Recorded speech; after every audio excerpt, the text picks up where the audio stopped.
naman to, kaya napapasaya ako ng mga balita. Kanina naman, may nag-send sa akin ng konting clip. Clip. Sabi nadamay raw ako sa hiwalayang EDSI. Anong pakialam ko naman doon?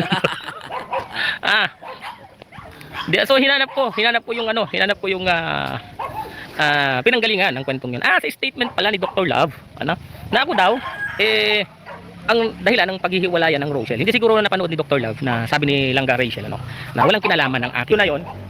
So ngayon, Dr. Love, bilang kaibigan, magkaibigan naman na kami ni Dr. Love, pagbibintangan rin kita, siguro ikaw rin ang dahilan ng hiwalayang EDSI. Sabihan mo matigas ang ulo, masakit sa magulang yun. Hindi maganda yung ganong pananalita. At huwag yung sa harap ng magulang, pinapagalitan niyo yung anak niya. Dahil walang sinong magulang na papayag, nasigaw-sigawan mo yung anak niya. Sa harap nila. Kung sa akin mangyari yan, baka suntok ako ng tao. Kaya tama lang siguro na, itigil nyo na ang pagtulong kay Beyonce at palayain nyo ng bata. Dahil marami pang gustong tumulong dyan at paparal. Sa katunayan, ang daming umalis noong mga panahon na ginagawa niyan kay Beyonce. Halos itong isang taon na ito nakalipas. Naginigipit niyo si Beyonce.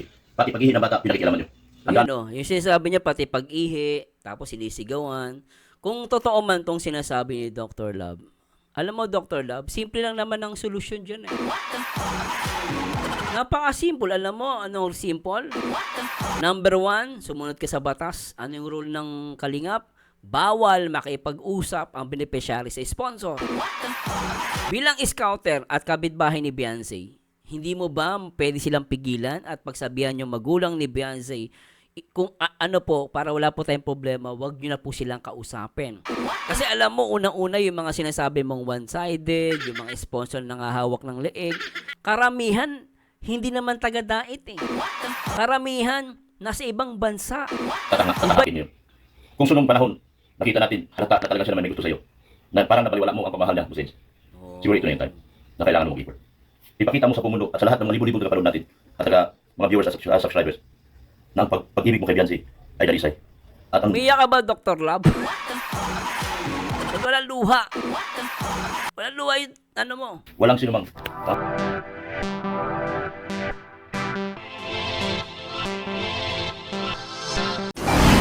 Yon, another day, another vlog. At ngayong araw guys, i-react po natin si Dr. Love. At dito nga ay may sinabi, no? At may sinabing pasabog at patama na naman si Dr. Love, no? May patama siya kay Capaldi, kay Sangkay. At syempre, ang nakakagulit lang dito ay pati si Daddy Donut nadamay. Bakit nadamay si Daddy Donut? At the same time, sinagot ni Daddy Donut ang paratang ni Dr. Love sa kanya. So, aalamin natin yan guys. Siyempre, i-shoutout muna natin lahat ng mga solid supporters natin and viewers dito sa ating YouTube channel, Marzano TV 2.0. Mula Luzon, Visayas at Mindanao, syempre sa buong Mega Metro Manila. Syempre, kasama din po yan yung mga kapwa OFW natin sa iba't ibang dako ng mundo.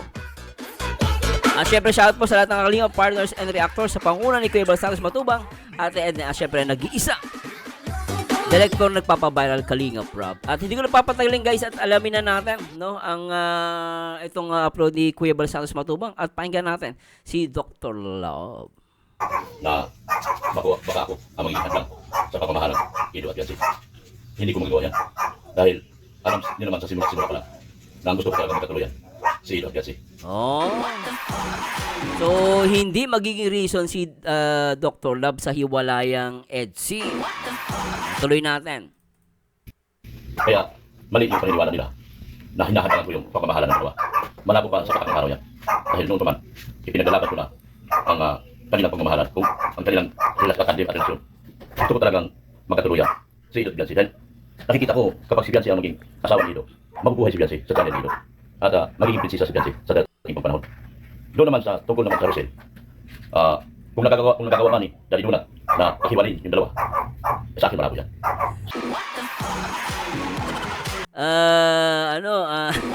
Dr. Love, ba't naman nadamay pati Rochelle? So, another issue na naman to. Mayayari tayo kay Daddy Donut. O, pakinggan natin si Daddy Donut. Balitaan ko lang naman to, kaya napapasaya ako ng mga balita. Kanina naman, may nag-send sa akin ng konting clip. Clip. Sabi nadamay raw ako sa hiwalayang EDSI. Anong pakialam ko naman doon? So hinanap ko yung pinanggalingan ng kwentong yun. Sa statement pala ni Dr. Love, na ako daw, ang dahilan ng paghihiwalayan ng Rochelle. Hindi siguro na napanood ni Dr. Love na sabi ni Langga Rachel, na walang kinalaman ng akin na yon. So ngayon, Dr. Love, bilang kaibigan, magkaibigan naman na kami ni Dr. Love, pagbibintangan rin kita, siguro ikaw rin ang dahilan ng hiwalayang EDSI. Right? Wala naman, kumbaga dito naman, no, sinasabi daw nilang na hindi naman talaga dahilan si Daddy Donut. Binalik lang naman ni Daddy Donut yung tirada din tong ni Dr. Love na siya daw ang dahilan. Baka nga hindi update si Dr. Love. Kaya lang kasi, may kay Dr. Love, minsan talaga medyo hindi maawat yung bibig ni ni Dr. Love. Bakit naman nadama yung Rochelle dito, Dr. Love? O narito ko ngayon, ibabalik, pinagbibintangan mo siya. Ang ginawa ni Daddy Donut, binalik niya lang sa'yo yung binibintang mo. Wala yan ng Rochelle. Hindi siguro na napanood ni Dr. Love na sabi ni Langga Rachel, na walang kinalaman ng akin na yon. So ngayon, Dr. Love, bilang kaibigan, magkaibigan naman na kami ni Dr. Love, pagbibintangan rin kita, siguro ikaw rin ang dahilan ng hiwalayang EDSI. Saray ko. sabi niya kasi dun sa video clip, ako daw yung dahilan. Kung sa Rochelle daw, si Daddy Donut daw ang dahilan ng hiwalayang EDSI. Ay, ng hiwalayang Rochelle. Di ba? Nabintangan ako ni Dr. Love. So wala naman siguro, Dr. Love, masama kung pagbibintangan rin kita na ikaw rin ang dahilan ng hiwalayang EDSI. Siya pa naman pala yung nakadikit kay Beyonce, Daddy Donut. Dr. Love, good vibes, huwag ka magalit, natatawa lang ako sa yung dalawa ni Daddy Donut, binalik tuloy sa ni Daddy Donut. Dr. Love, okay lang ba? Okay lang ba? It's a tie. It's a tie. Kasi wala ka namang proper information regarding sa hiwalayan ng dalawa, pero itinuro mo ko. Yan ang minsan napapansin ko kay Dr. Love. Minsan sa mga live niya, binabasa niya yung mga nagko-comment. Ang problema, hindi niya bine-verify. Yun ang kulang kay Dr. Love. Napansin ko, paano ko lang naman to, no? Opinion ko lang, hindi ko inaaway si Dr. Love. Yun ang kulang sa kanya, hindi niya bine-verify. Tulad niya, hindi naman pala si Daddy Donut ang dahilan, di ba? Nabanggit mo ang Rochelle. So siguro kung gano'n at nasabi mo yon, wala naman siguro sabihin kong ikaw ang dahilan ng hiwalayan ng EDSI. Ang daldal mo kasi. Hoy, ito tayo, Dr. Love. Isa tayo. Ganun lang talaga ang buhay social media. Pag napanood nyo to, reaksyonan nyo, bahala kayo sa buhay nyo. Diba? Nireact ko na, Daddy Donut. Ang dami guys issue. Natatawa lang ako sa mga issue ngayon, Ang daming issue na ginagawa na lang nila, inimbento na lang nila sa sarili nilang isip. Ayun lang, May mabanggit lang, may mapag-umpisahan lang ng issue. Pasensya na, hindi ho ako kakagat sa mga pinagagagawa nyo yan. Nadadivert kasi, ilbis na focus sa EDSI, nadadivert sa iba. Tulad yan, pati si Daddy Donut nadamay. Hindi ho ako kakagat yan. Kasi si Daddy Donut, ay focus ngayon sa tatlong bagay. Pero hindi ko na sasabihin sa inyo kasi pag sinabi ko, maiinggit na naman kayo. Bakit ba? Bakit parang si Daddy Donut Bakit ba si Daddy Donut parang hindi na siya pumapatol sa mga ganyan-ganyan. Kumbaga ginagawa na lang ni Daddy Donut Kengkoy yung mga ganyang issue. Anyway, balik na doon kay Dr. Love, guys. Kasi malabo yan. Sila lang yun. Si Daddy Donut ang nakagawa nun para sa Rochelle. Pero sa EDSI hindi. Hindi ko hahadlangan ang pagmamahalan nila. Dahil tunay akong maka-EDSI. Simula ko man. Tunay siyang maka-EDSI. Pero last time doon sa live mo, Doktor, sabi mo, ang biktima lang si Beyonce. Kasi alam mo, kung itong maka-EDSI ka, dapat parehas sila pagtatanggol mo. Dapat sabi mo, parehas silang biktima. Sinabi mo yun sa live mo, Dr. Love. Pero, syempre, yan ang sinasabi mo na talagang solid ka sa EDSI, sabi mo yan. Basta makikita naman ng tao yan pagdating ng lalabas din naman ang katotohanan kung totoong solid ka talaga sa EDSI. Pero syempre ay kudos pa rin kay Dr. Love, no? Syempre siya pa rin, may nagawa pa rin naman si Dr. Love sa EDSI. Kaya lang, may mga supporter talagang hindi na maniwala sa Dr. Love. Ayan, tuloy na natin ito, guys. Wag ka magtapos sa akin, Dr. Love, hindi kita inaaway, ha? Anyway, tuloy natin. Tanungin mo, yung si Kapuli, kung sisirain ba niya talagang EDSI, pwede yun. Dahil simula na lumabas ang issue na ito, alam ko na nakapanik talaga siya sa grupo ng mga one-sided. Kaya si Kapuli lang talaga ang nakikita ko na pwedeng sumira dito sa pamamahala ng dalawa. Dahil, Sabi mo one-sided yung GC ng Pepsi Marathon, kasi hindi nga siya grupo doon. Tsaka si Kapodi kasi, alam mo, kung sabihin na natin si Kapodi ang maninira sa EDSI, unang-una, Dr. Love, kung i-compare niya yung channel mo sa channel niya sa channel mo, mas malaki channel mo, mas marami kang followers. So, kung titignan mo din yung ano ni Kapodi, kahit anong sabihin ni Kapodi dyan na hindi totoo, I think kung may maniwala man kay Kapodi, konting-konti lang. So, yung magagawa ni Kapodi, siguro light lang yon, no? Pero kung sinasabi niya na si Kapodi ay sumay sa one-sided, mahirap kasi wala naman siya pinapakitang katibayan. At inamin nga na nalaman din natin, no, sa interview ata ng Karaba, di ba, inamin ni Kapodi na hindi siya member ng yung GC na yun, na sinasabi mong one-sided, yung Pepsi Marathoners. Tama po ba? Oh, anyway, tuloy natin to. dalawa. Dahil yung mga tao na nakapalibot sa kanya, ay karamihan dyan, one-sided. At hindi sumusuportas sa EDSI. Pero, sinisigaw nila EDSI, pero ang katotohanan, talagang one-sided sila. Ginagamit ang nilang EDSI para pagtakpan yung kanilang ginagawa na yung kanilang mga planong, madilim na plano sa dulo. Yun lang po nakikita ko. Oh, nakikita mo lang yun pero wala kang ebidensya. Dapat kasi pag nagsasalita ka, meron ka ng ebidensya. Para kahit sa korte, paniniwalaan ka. Kasi kung daldal lang, mahirap maniwala, ano? Dito naman, kay JP, bakit mo naman 4 na bisis ka nagpapaalam kay Kuya Bal na dadalhin mo si Ido sa Baguio? Hindi, alam ba ni Biancy ang lahat niyan na dadalhin mo si Ido sa Baguio? Pwede kayo magtuloy sa Baguio. Pero kayo na lang. Dahil pinaghihiwalay niyo kusang EDSI. Yan ang hirap sa JP. Ano yan? Ang pagkakaalong ko, Dr. Lab, pupunta sila ng Baguio. Alam ko, dahil din sa beneficiary yun. Kumbaga, personal na lakad yun. At kung at least si JP nagpaalam. Kasi unang-una, kung nagpaalam si JP, sinasabi mo 4 na beses kay Kuya Bal, kung pinayagan sila ni Kuya Bal, anong mali doon? Ang masama, pumunta sila ng Baguio, sila na nakakaalam, walang paalam. Yun, pwede mong sabihing mali si JP doon, tsaka si Papa Ed. Nagpaalam naman sila kay Kuya Bal, which is founder yan. Kaya sasabihin lang sa ni JP, bakit nagpaalam naman ako kay Kuya Bal, Oh, ibig sabihin, well-informed na. O as long as nagpaalam sila kay Kuya Bal, di superseded yun. Di ba? Kahit hindi nasabi hindi sila nagpaalam kay Beyonce. Personal lakad ni Papa Ed yun. Sa akin, hindi mo maano mo yun mapapalampas mo yun kasi nagpaalam naman kay Kuya Bal. Ibig sabihin pa, pag nagpaalam kay Kuya Bal, hindi nagpaalam kay Beyonce, mali na. Leader yan si Kuya Bal Oh. Ikaw na mismo nagsabi, 4 na beses. Oh. So, 4 na beses. So, walang mali na doon. Oh. Si Ido sa Baguio. Pwede kayo magtuloy sa Baguio. Pero kayo na lang. Dahil pinaghihiwalay niyo kusang EDSI. Yan ang hirap sa JP. Parang ang paalam kay Kuya Bal. Ngayon hindi naman alam lahat ni Ido. Dahil kausap ko si Busido. Ang sabi ni Busido, hindi ako basta-basta sasama kung kani-kanino man. Kung walang kahit tulad ni Beyonce.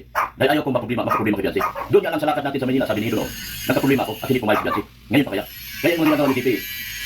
Bakit kayo? May tuloy niyan. Pero sinisiguro ko sa inyo, hindi kayo sasamahan ni Busido dyan. Alam naman ni Kuya Bal, mali doon. Dr. Love, para saan to guys? Alam ni Kuya Bal Okay, sana hindi nagpaalam Si Kuya Bal na yan Masisira lang kayo dyan. Bala kayo. Ituloy nyo. Pumunta kayo sa mga Panginoon Bagyo at magnilay kayo doon. Kung tama ba ang mga ginagawa nyo. Pinaghihiwalay ng EDSI. Hindi tama yan.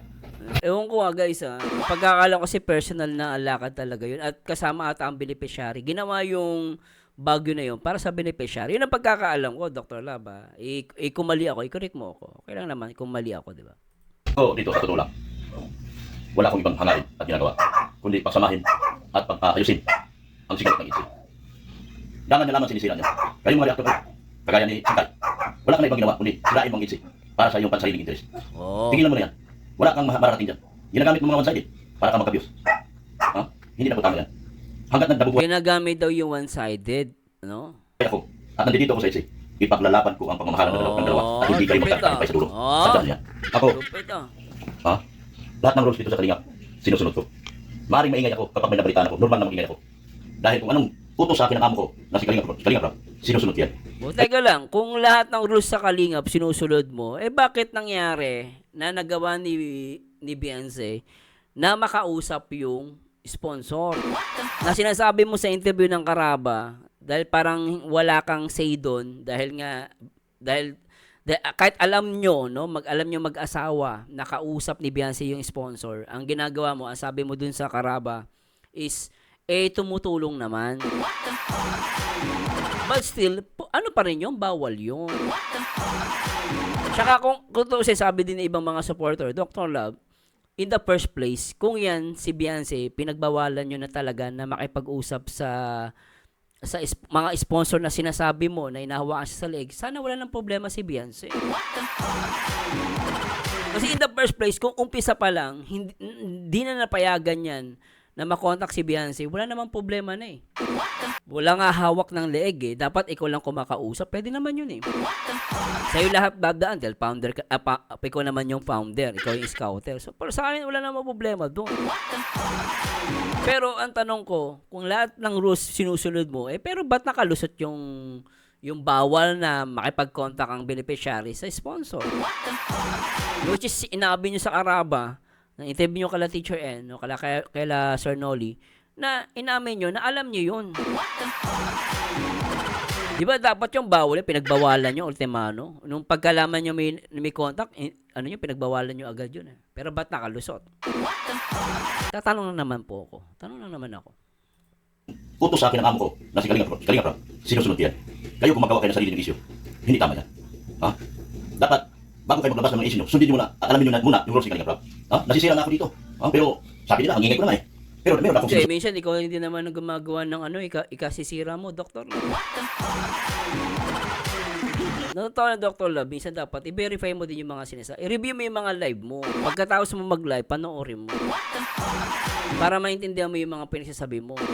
Kasi minsan, sasabihin mo, gumagawa ng issue, pero hindi mo nakikita yung sarili mo. Hindi kita inaway, Dr. Love. Pero sana, mapakinggan mo itong sinasabi ko. Kung totoong concern ka, i-review mo yung mga sinasabi mo sa live mo. Maintindihan mo na may mga pagkukulat, pagkakamali ka din. Meron akong mga binibistong mga tao. Meron mga one-sided akong binabasa. Ha? Dahil ayaw ko, masira ang insilag dahil sa inyo. Ha? Kaya, kung maingay man ako, wala kayong gagawa. Kaya, nagbabantay ako sa insi bilang founder at scouter ni Beyonce. Katulad ni Pati, sobrang naawa ako sa kanyang anak. Akalain mo, masyado ng sorry for the word para sa akin, na-torture na ang utak ng bata sa patuloy ng paghigpit sa kanya. Meron kaming rules na sinusunod, meron kaming script na sinusunod para magtuloy-tuloy ang insi. Pero kayo mga one-sided, mayroon kayong sarili rules na gustong ipagawa sa bata na hindi alam ni Kalinga Prab. Sa totoo lang, awang-awa ko ni Beyonce sa mga panahon na sumbong sa akin si Pati. Sa harapan niya mismo, pinapagalitan nyo, sinasabihan nyo matigas ang ulo, masakit sa magulang yun. Hindi maganda yung ganong pananalita. At huwag yung sa harap ng magulang, pinapagalitan nyo yung anak niya. Dahil walang sinong magulang na papayag, nasigaw-sigawan mo yung anak niya. Sa harap nila. Kung sa akin mangyari yan, baka suntok ako ng tao. Kaya tama lang siguro na, itigil nyo na ang pagtulong kay Beyonce at palayain nyo ng bata. Dahil marami pang gustong tumulong yan at paparal. Sa katunayan, ang daming umalis noong mga panahon na ginagawa niyan kay Beyonce. Halos itong isang taon na ito nakalipas. Naginigipit niyo si Beyonce. Pati pag-ihi ng bata, pinakikialaman niyo. Yung sinasabi niya, pati pag-ihi, tapos sinisigawan. Kung totoo man tong sinasabi ni Dr. Love, alam mo, Dr. Love, simple lang naman ang solusyon dyan eh. Napaka-simple. Alam mo, anong simple? Number 1, sumunod ka sa batas. Ano yung rule ng Kalingap? Bawal makipag-usap ang beneficiary sa sponsor.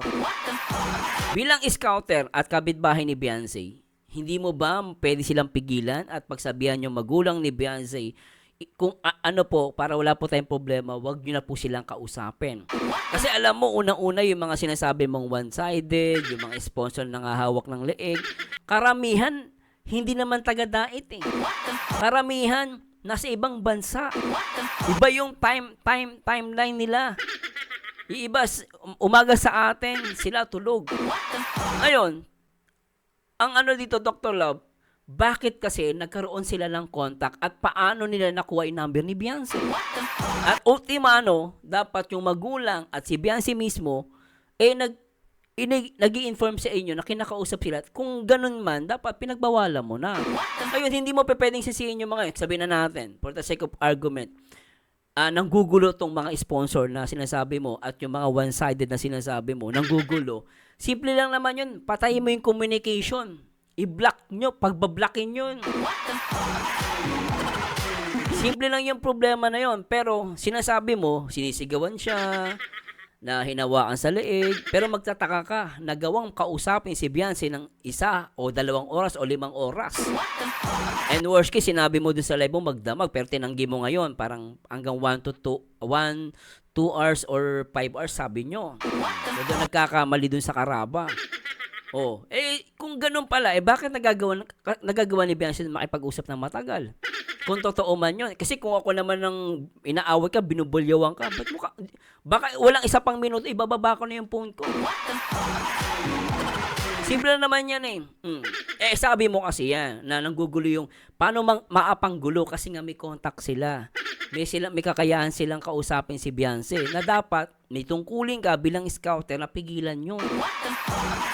Bakit nangyari yun? Bakit may contact sila? Sabi mo nga dun sa Araba, dahil alam nyo na mag-asawa yun, kaya lang, dahil tumutulong, inallowed mo, pero in the first place, kahit tumutulong yun, mali pa rin naman yung paraan. Kung talagang very supportive kay Beyonce, dapat pinigilan mo yun in the first place, di ba? Hindi kita inaaway, Dr. Love, hindi kita inaaway. Sa lahat ng mga supporter ni Dr. Love, hindi ko po inaaway si Dr. Love. Sana maintindihan nyo po. No, nagiging lang po tayo rito. Logical po tayo, no? Anyway, tuloy natin to. Yung sponsors na umalis ngayon. Noon, mga panahon na yun. Pero ngayon, naglinaw na sa kanila lahat. At kayo ay pinaalis ng ibang sponsor dahil willing sila magpatuloy sa pagpaparal kay Beyonce. Sana naman, maging lesson sa inyo to. Hindi porkit tumulong tayo, pwede na natin hawakan yung bata sa liig. Huwag natin ipilit yung gusto natin na hindi naman kaya ng bata. Salamat at nasumpong sa akin pa dyan lahat. At naisigaw po sa akin lahat ng lahat. Dito tayo nagkaroon kaliwanagan. Na meron talaga namimilit at sumisira sa sariling script na sinusundan namin dito sa Latin na ito para sa inyo. At sana ako dumadasal at nananalangin. Sana isang araw, magkaayos ang dalawa. Wala akong ibang hangat sa kanila. At wala akong nakikita na lalaki na nagbagay kay Beyonce. Kundi si Ido lang. Since naman. Alam mo, nasaktan ako sa narinig ko doon sa buong radio. Dahil masakit talagang on air na narinig mo na parang inaayawan ka na ng babae. Masakit sa akin yun. Bilang isang lalaki din. Dinanas ko rin yan ng araw eh. Lahat naman tayo dumanas ng ganun ng mga pagsubok pagdating sa pag-ibig. Sana, Boss Eds, ang hiling ko lang sa iyo. Sana, huwag kang mayaw. Patuloy kang lumaban. Pilitin mo, may balik mo, Boss Eds, ang tiwala ng babae. Ikaw ang pag-asa dito, Boss Eds. Ang babae, normal yan. Magalit ang babae, normal yan. Wala akong ibang susuyo sa babae, kundi tayong lalaki. May punto naman si Dr. Love doon, pero ako si Dr. Love, hindi ko pwede din sabihin na si Edo, inaayawan niya si Beyonce. Alam mo naman si Edo, actually, kung may binanggit si Edo doon na ayaw ko sa'yo, sasabihin ko siguro na ayaw niya kay Beyonce. Kasi, malay natin, si Papa S lang, medyo na-shock. Hindi niya alam yung sasabihin niya, baka mamaya, pag nagbanggit siya, baka mamaya, actually, marami nga nagagalit eh. Kay Papa Eds nung time na yun sa Boom Radio, parang wala kang ginawa. Kahit nga ako sabi ko, punta mo dun sa bahay. Pero ma-realize mo din, baka si Papa Ed na-shock. Tapos parang, pag ako nagsalita, baka lalo pang lumalim yung issue. So, siguro, mas pinili ni Edo na tahimik. Pero sinasabi ni Dr. Love, according to him, syempre yun ang pananaw niya, na parang umaayaw na daw si Papa Ed. Siguro, tama nga din si Dr. Love na parang umaayaw si Papa Ed. Pero, hindi naman ako makapagbigay na ganun nga. No, baka maaari magkamali po kasi ako. Kaya iniiwasan ko din mag-comment ng ganon. Sa maintindihan nyo guys pero ako, ano to ni Dr. Love, so I have respect kay Dr. Love sa punto na to. At si ano naman siya, concern naman siya sa punto na to eh. Wala akong ibang susuyo sa babae, kundi tayong lalaki. Gawin mo lahat ang makakaya mo, Boss Eds. Para may balik mo ang tiwala ng bata sa'yo. Ipakita mo sa kanya ang tunay na pagmamahal. At ipakita mo sa kanya ang pagiging lalaki mo. Ito ay isang hamon sa buhay mo ngayon. Pagsubok, kumbaga, na dapat mong tatahakin mo yun. Kung sunong panahon, nakita natin, halata na talaga siya naman may gusto sa'yo. Na parang nabaliwala mo ang pamahal niya, Boss Eds. Siguro ito na yung time na kailangan mong effort. Ipakita mo sa mundo at sa lahat ng mga libo-libo na kapanood natin at saka mga viewers at subscribers na ang pag-ibig mo kay Beyonce ay dalisay. At ang... Umiyak ka ba, Dr. Love? Walang luha. Walang luha yung ano mo. Walang sino mang makapanligaw kay Beyonce sa darating na panahon, kundi ikaw lang. Tama naman. Agree naman ako kay Dr. Love doon. Si Edo lang. Nasa iyo ko nakikita ang kinabukasan ni Beyonce. Kung maaari lang, pag-effort ka, suyuin mo. Aminin mo ang mga pagkakamali kung meron man. At itapon mo na lahat yung mga pagkakamali na yun. Kudos kay Dr. Love. Gusto ko yung advice siya rito. Kung totoo man, na si Edo, siya na yung umaayaw, gusto ko tong payo ni Papa, ni Dr. Love. In fairness naman guys, maganda yung payo niya. Gusto niya lang pag-ayusin, di ba? Kailangan, concern ko lang dito, umiyak siya walang luwa. Umiyak ka ba dito, Dr. Love? Mapanabalik natin ang sigla ni Beyonce. At mapanabalik natin ang Vinci. At mapanabalik natin ang pag-ibig yung dalisay at bukas. Sana narinig mo ako, Boss Eds. Awang-awa ko sa'yo talaga. Sa laban na ito, Boss Eds, bilang isang lalaki, nakatindig ako sa'yo. Gusto ko, at pangarap ko, na magkabalikan kayo ni Beyonce. At magawa ang mga sinabi sa'yo. Ganun lang po, Boss Eds. Mag-effort ka, lumaban ka, huwag kang umatras. Hindi kaduwagan ang paglusog. Hindi kaduwagan ang umabati. Kaduwagan lang ang umatras. Ang isang lalaki na maata sa laban, hindi tunay na lalaki yan. Ako, in fairness, gusto ko to sinabi ni Dr. Love. Ipakita mo na tunay at dali sa inyong mga kay Biancy. Oo. Sa laban na ito, busis, nakatilig ako sa iyo. Pumunta ka lang dito, sabihin mo, tutulungan kita. Kung pinakailangan umiyak ako sa harapan ni Biancy para lang tatawarin ka, gagawin ko, busis, para lamang mapaibig mo muli ang bata. Mga kalingap, Di ba guys, So anyway, this is only my comment guys, Baka may nasabi po kung hindi nyo nagustuhan. Pero ako guys, nagiging honest lang po ako, no? At gusto ko talaga, ako, kung tutuusin, kung gusto din ni Dr. Love na maayos tong EDSI. Ako, gusto ko rin maayos ang EDSI, guys. Totoo ko lang. Pero anyway, please comment down below ano masasabi nyo dito sa sinasabi ni Dr. Love. Pero para sa akin, gusto nyo matigil to? No, iwasan ang masyadong pagla-live ng kung ano-ano at wag na tayo mandamay ng iba. Kasi pag nandama tayo ng iba, hahaba at hahaba lang ito. At yung sinasabi ni Dr. Love, yung mga one-sided, kung merong mga one-sided at mga sponsor na nanghawak ng leeg, simple lang. Sabihin ko, isa lang masasabi ko, putulin ni Beyonce ang communication and also the parents of Beyonce sa sponsor. Tapos ang problema. Ngayon, kung gusto may mga gustong tumulong, para sa akin, kay Dr. Love sila lumapit. Siya ang scouter Wala tayong magagawa. Siya ang scouter, guys. Kung gusto nyo man, pwede naman din kay Kalinga Brain na binigyan ng authority ni Kalinga Prab. Kung may mga pabibigay kayo, kung wala ayaw nyo kay Dr. Love, kay Kalinga Brain nyo ibigay. O kaya sa ibang K-boys na gusto nyo na pagkakatiwalaan ninyo. Kunwari, at sinasabi ko kung ayaw nyo kay Dr. Love. Ngayon, may options kayo. E di sa mga K-boys na pagkakatiwalaan ni Dr. Love, doon kayo mag-abot ang tulong, talagang gusto nyo ano. Pero yung kakausapin na yan, di naman porket tumulong kayo, pwede nyo nang kausapin yung beneficiary, lalo na kung foul yung sinasabi nyo. Ako, disagree ako doon. So, tumulong tayo doon mula sa puso. At the same time, wag tayong masyadong pakialamero. Pero sabi ko nga guys, kung ganun man. Pero ang hirap kasi, na sinasabi ni Dr. Love, wala naman siya mapakitang ebidensya, puro daldal lang. Daldal lang, sabi niya may one-sided, may ganitong sponsor, may nawakan ng leg. Kung putulin mo communication yan, tapos ang lahat ng problema, tatahimik ang EDSI. Yun naman sasabi ko guys. Pero kudos naman sa bandang huli, bumawi si Dr. Love. Then, sa tingin nga niya, si Edo nga daw parang gustong sumuko. Pero ako kasi hindi ko pwedeng sabihin na si Edo sumusuko I cannot say that one guys. No? As long as wala siya sinabing, ayoko na Beyonce. Tapusin na natin to. Siguro pag sinabi ni Edo yun, ako mismo, wala na. Sinabi ni Edo Pero kung dahil nung sa boom radio, tumahimik siya, hindi siya nagsalita, baka nga nabigla. Hindi ko alam kung ano nasa utak ni Edo. Diba? Ayoko naman siya husgahan. So, ganun lang yun.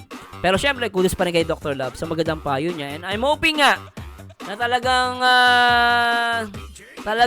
love na love niya si Edo tsaka si Beyonce.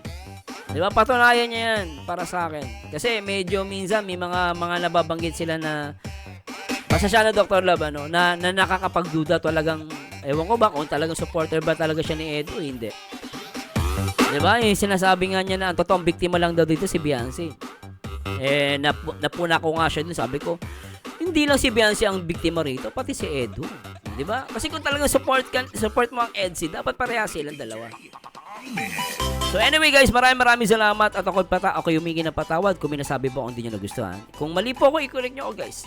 Pero isa tamang pamamaraan. Anyway, ito po ang paborito nyo reaction ng Nag-iisang Marzano TV 2.0 and to God be the glory. Paalam!